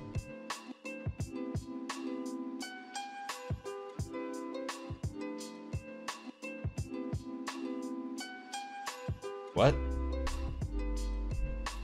Hang on, I want to watch this in real time. I'm backing up.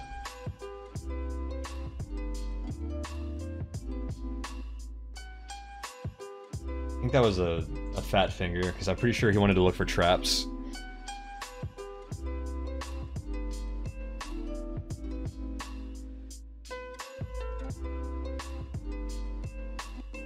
Crystal Ball explodes. He's having bad luck here. I hope that wasn't his his planes. His plan to get through the planes. Crystal balls are a very unreliable way to get through the planes, by the way. I think there's like a 1 in 20 chance to explode. Don't worry so much. Because in the end, none of us have very long on this earth. He probably should have figured this out before he came to the plane of Earth. Actually, I guess this is as good a spot as any. At least he's not on like the plane of air trying to figure all this out. A curse scroll of gold detection. It'll just show the trap as a $sign, which you can use on this map, but not on like the plane of fire, because there's traps all over the damn place on that map.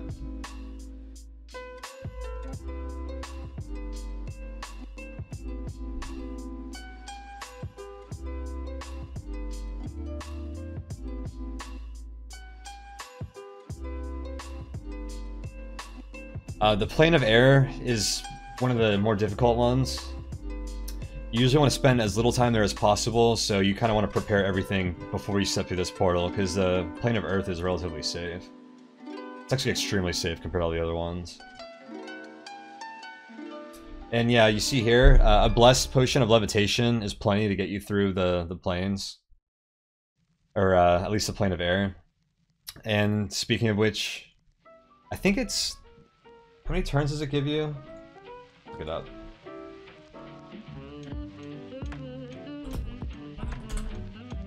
I think I usually get... I mean, the new plane of water takes forever, but it'll usually get you through this and the fire plane. Air's the only dangerous part of the game. You could... Yeah. It's one of the more... It's probably the most dangerous part, but Moloch's Sanctum can be pretty dangerous, and the Astral Plane can be pretty dangerous.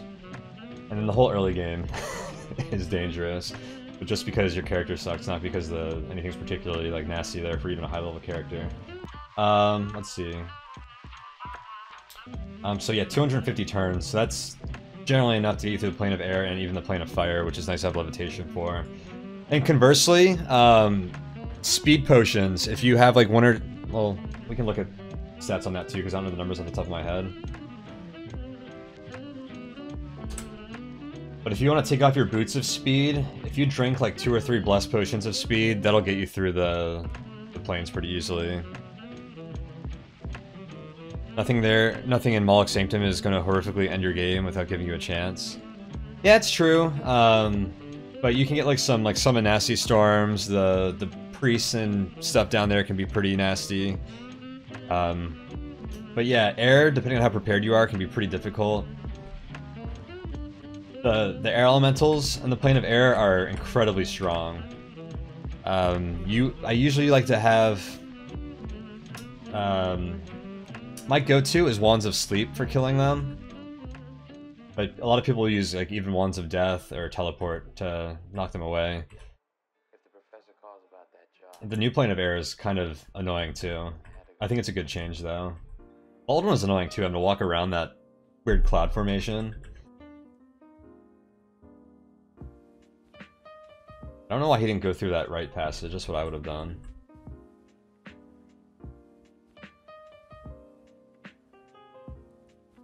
Oh, is the top always clear? I guess he just wanted to go up there.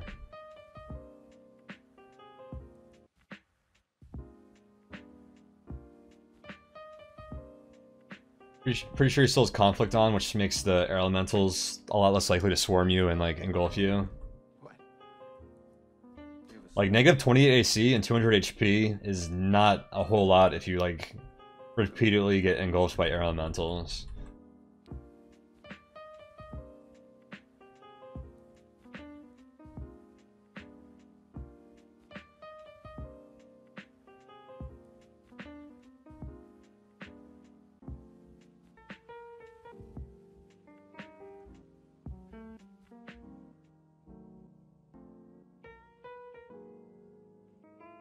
So use another Cursed Skull detection to find the portal.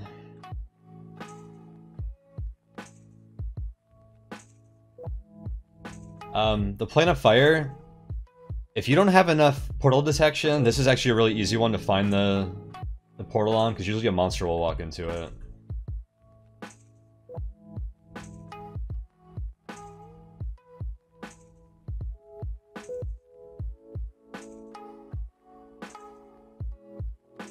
Actually, I forget if the new poison clouds obscure your vision. Actually, apparently they don't. Maybe they should. Because that would prevent that from happening. Which I feel like makes this plane a little bit too easy sometimes. Not that reading Confused Gold Detection isn't too easy.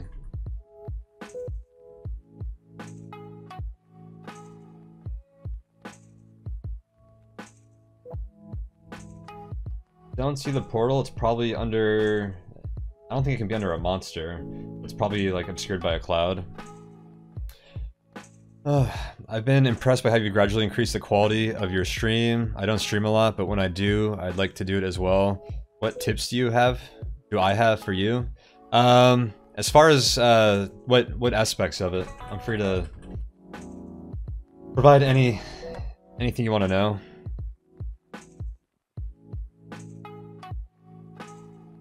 Audio's top prio. Are you answering False Lobster?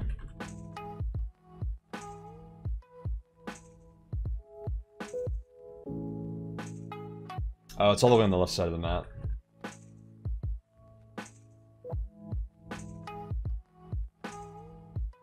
I assume you can use the 360 terrain command to look for that trap and not see the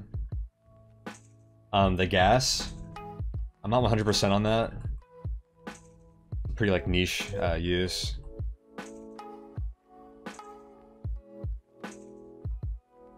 Yeah, I used to have pretty bad audio early on. It took me a while to get that sorted out. Ah, the new plane of water. Better... Every time you come here, you ask yourself, am I gonna be sitting here for 3,000 turns? And did I bring enough food with me?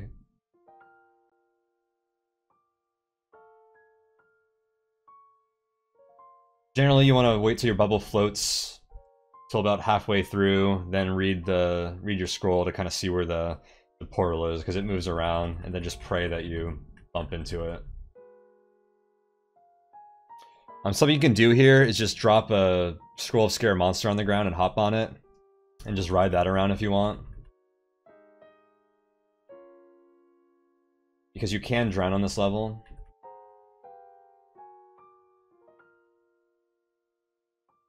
A lot of people genocide sea monsters here.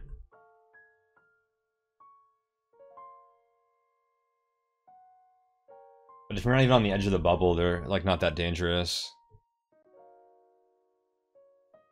Oh, water change is another questionable decision by the dev team. Yeah, I kind of agree with that. I don't like how tedious it was. I don't mind not being able to swim directly to the portal, but maybe do it kind of like the plane of air, where there's like a downside of existing out of the bubbles. So it's like a little more difficult, but not making it like completely... I mean, obviously there's just a downside now, but it's like too extreme, I think. I'd like to get it like toned, or see it toned down a bit. Oh my god, this is a tiny bubble. Is this real? He's not swimming, is he? That was like the smallest bubble I've ever seen.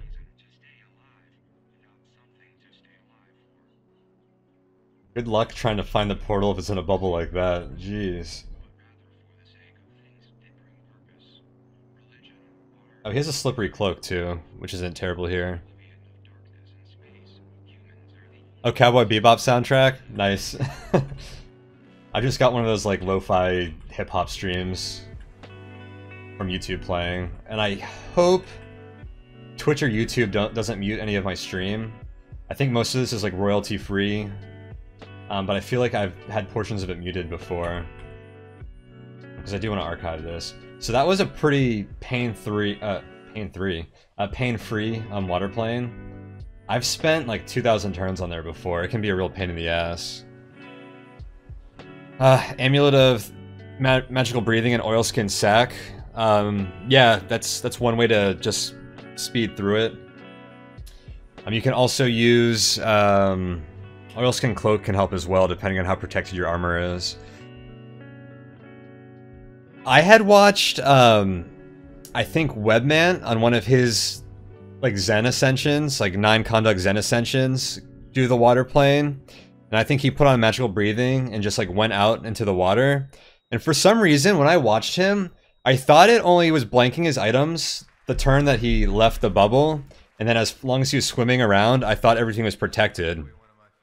So when I was doing a speed ascension during Devnal, I did the same thing, and I blanked like all of my shit. And I actually probably would have like died on Astral if my full healing potions got blank. So I got kind of lucky there, but yeah, be careful about that. And the Grammy goes to lo-fi hip hop and chill to relax or study to. Pretty much. It's a good station. Okay, so let me back up for a second. I want to see what he does on Astral. So he just brought his conflict here. So there's some extra demons, extra angels to deal with. I always like to see how people deal with Astral.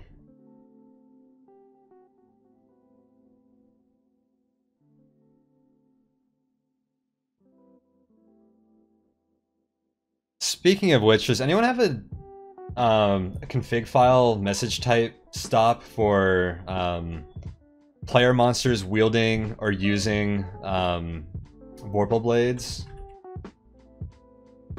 Because I've been meaning to put one of those together for Astral.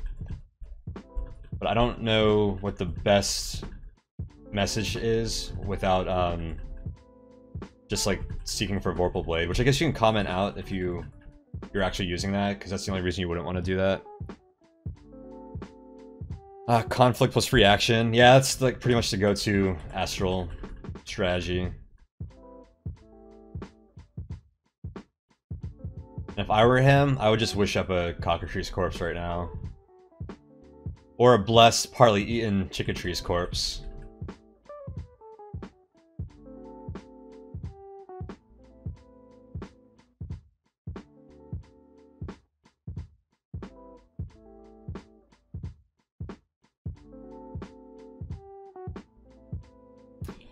You could get STTH's RC file for 343. That should be mostly valid for 3.6 regarding message types. Yeah, it would be. Does he have one for that? I'll have to take a look at his. I have a lot of message types items in mine, but that's one that I'm missing. There's a few that I've been meaning to do. Like, I don't think I have one for lycanthropy messages yet. There's like another one I've been meaning to add, so. Pretty like niche circumstances, but they are things that you don't really want to miss. The Vorpal Blade one's really important in my mind. I think I might just search for a Vorpal Blade and just comment it out if I'm in a game. His RC file is insanely large and well documented. Yeah, I've looked through his before, but let me see if he has something for that. I'll open it up. My RC file has been mostly patched together from others over the past like 15 years, just taking things that I like. Not a lot of it is original.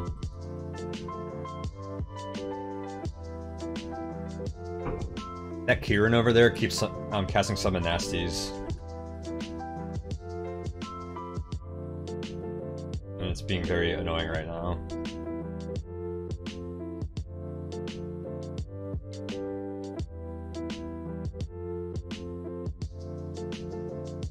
How did he kill the Kieran? What happened here? Oh, it moved next to him? Okay.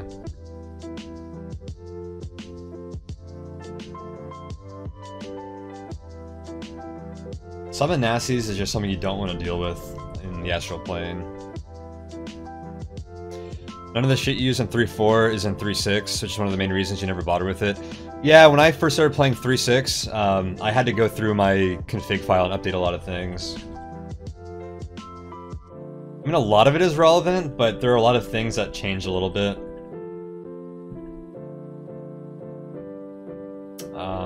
Here's another Arc Lich.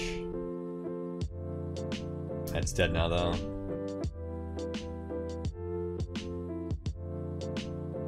I'm telling you, just wish up a Cockatrice corpse. Easy mode.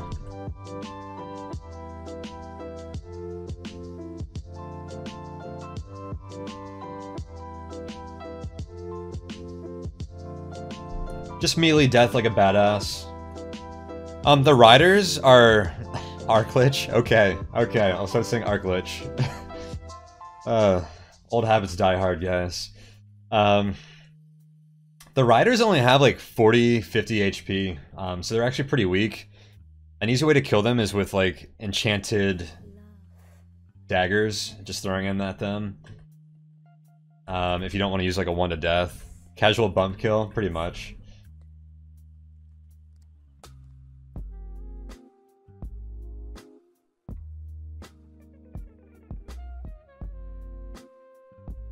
I feel like they should nerf insect and snake summons on the astral plane. If I were making my own variant, I think I would do that.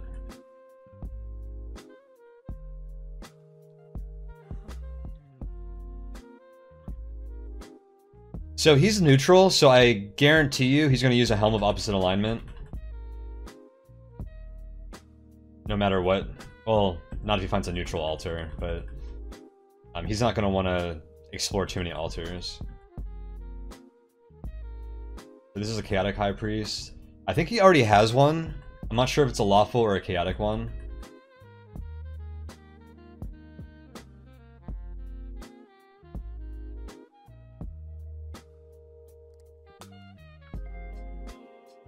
Is he actually gonna leave? Oops, he bumped into death again.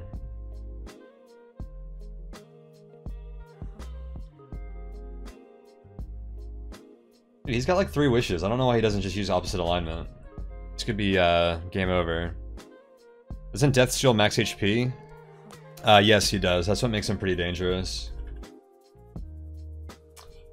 He does like a lot of normal damage and he drains your health.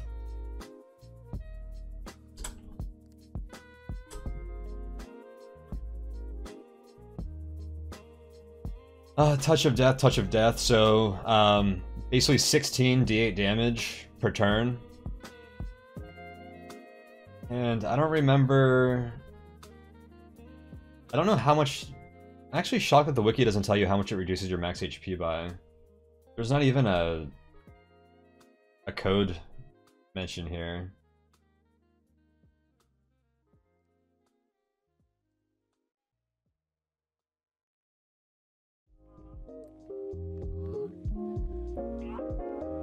I don't know. I don't know the exact specifics, but he does lower your max HP. So depending on how much max HP you have, he can be pretty annoying because of that.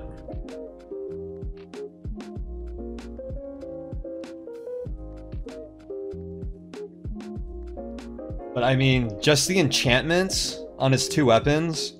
So +7 Grace Wonder is just +14 damage right there because it does ×2, and then +6 from his other Silver Saber. That's 20 damage just from the enchantments alone. That's like half of a rider's health, assuming he hits with both of them.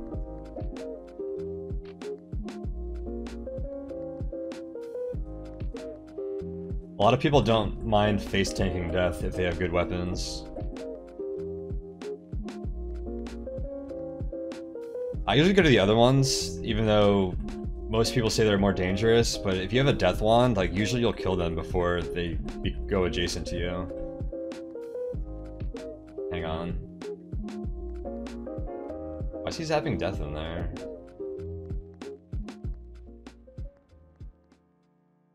Did I miss something? Did someone wield a Vorpal Blade? Hang on, let me back up. Alright. Let me go forward from here and actually read these messages.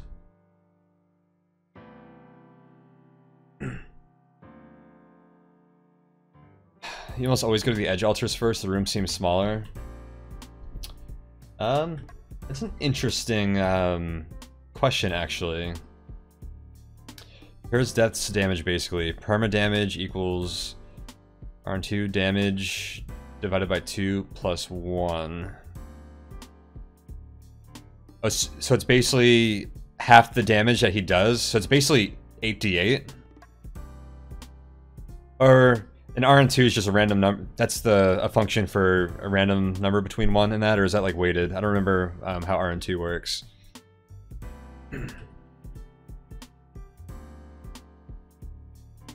But yeah, that can be pretty significant, now that you mention it. Oh, sorry. I started speeding through again. I forgot I was trying to slow down. Okay. Priestess of Moloch. Valkyrie called Eve the Heroine.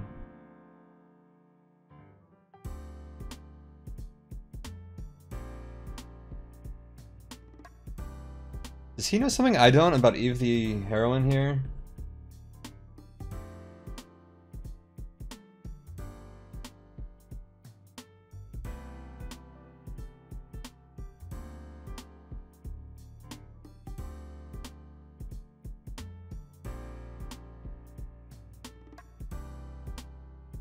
I think he's just being very conscious.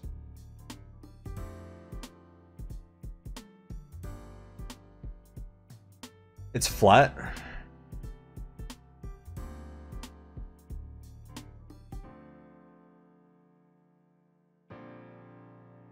Oh, so that's just straight? Oh, it gets changed depending on your max HP. Oh, so just always does basically half his damage plus 1? Is that how that works?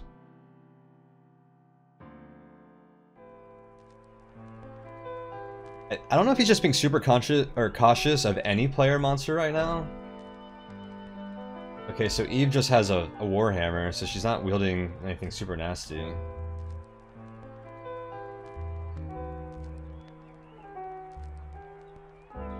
Just gonna immediately Pestilence.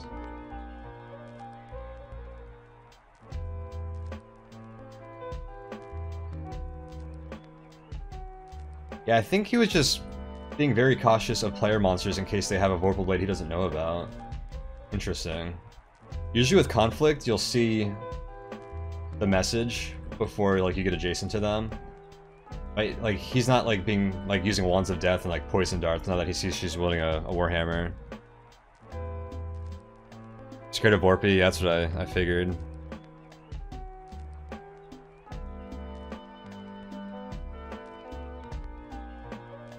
And I would be too.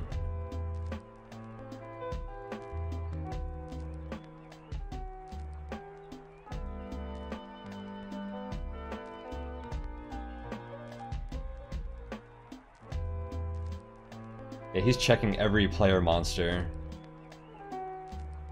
He didn't do that the last game I reviewed, which was about Ascension 30 from this streak. Actually, I don't think he did. I bet you he saw a Vorpal Blade in like the last 10 Ascensions and got pretty cautious about this. Which is one of the reasons I've been trying to do like the later Ascensions from this streak, so we could like see any tricks he learned along the way. That's interesting. I wonder if he had a scare where like a monster like swung a Vorpal Blade at him without him realizing they had it. Or not a player monster, rather.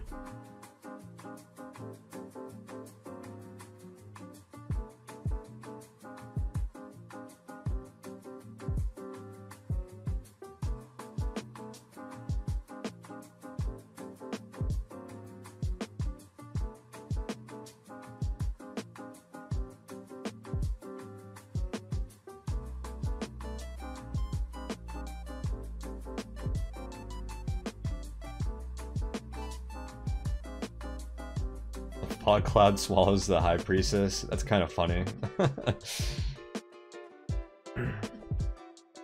Still the wrong altar.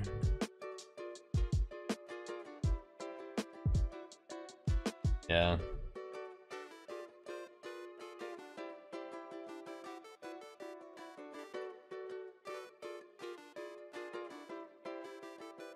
Maybe he knew it was a lawful Helm of Opposite Alignment.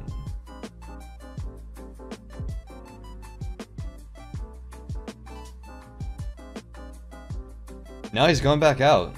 We're going on the Grand Tour, guys.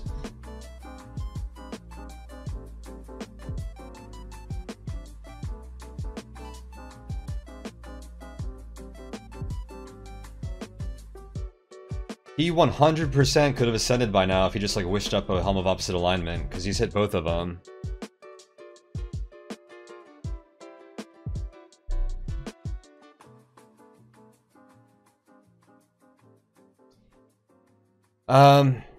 Yeah, if you're neutral, every Helm of, well, I guess not even if you're neutral, but every Helm of Alignment has a chaotic or lawful preference if you do put it on while you're neutral. So yeah, if you take it off and put it back on, it's always gonna skew the same way. So I could see him like avoiding the first one. By the way, you saw him just use a wand of digging, I think.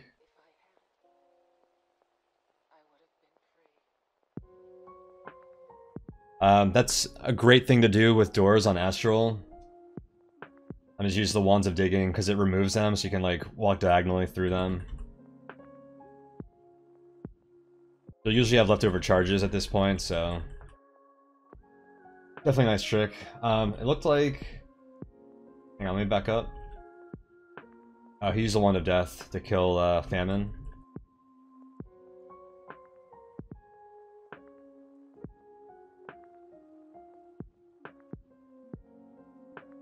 Checking. They're all just priests. Yeah, he's really cautious about player monsters. I bet you something happened that gave him a scare on one of the games in between this one and the last one I reviewed of his.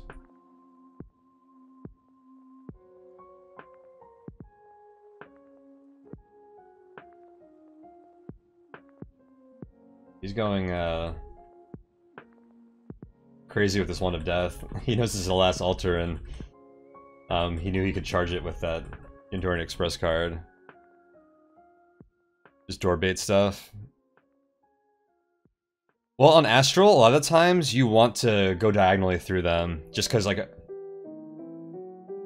because a monster is often blocking it forward, so you just want to like be able to like run past everything. So like, it's annoying if there's like an open space diagonally from it that you can't walk onto. If you have jumping, that's like moot though, and you can just jump diagonally. But if you're not wearing jumping, then or have the spell, it's pretty helpful. What's Nazgul doing up here?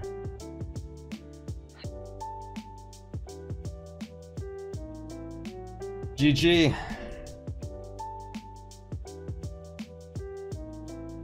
All right. You think he said on IRC he saw Vorpal, but it didn't kill him at some point?